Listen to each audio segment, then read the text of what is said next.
Euroregione News. Elezioni in Sardegna, primarie PD, europee. Dopo le regionali in Sardegna ci saranno le primarie del PD a livello nazionale e il 26 maggio le europee con Isabella De Monte, cui Cristiano Sciaurli sta tenendo aperta la porta dell'Europa per mantenere un pizzico di Friuli Venezia Giulia, Bruxelles e Strasburgo. Odroipo, come tante realtà della nostra regione, è una realtà che segna da un lato la meta dell'Europa, ma anche lo spirito stesso, la storia di questa regione, che è una regione profondamente europea. E quindi anche rispetto alle polemiche che abbiamo sentito in questi giorni, noi credevamo che fosse giusto rivendicare sia la storia che le prospettive future di questa regione, che sono intimamente legate al futuro dell'Europa.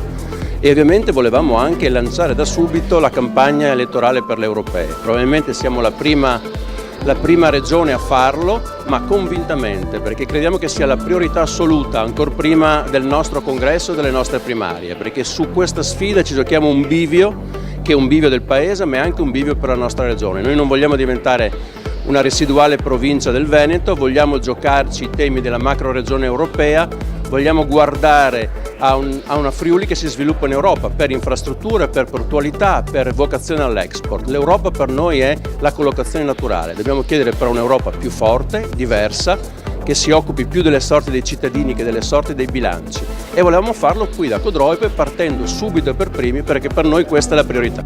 E qui oggi alla sala del Doge di Villa Manin c'è un importante incontro di avvio della campagna elettorale europea per il Partito Democratico. Siamo tutti consapevoli che si tratta di un momento cruciale, perché la Comunità Europea non è solo un insieme di burocrati, ma deve essere il nostro futuro, un futuro che guarda al passato, un passato virtuoso che vede l'Unione Europea non solo come luogo dove non c'è guerra da 70 anni, ma come luogo dove non c'è la pena di morte, dove ci sono i diritti dei lavoratori, dove c'è il suffragio universale, dove c'è la sanità pubblica.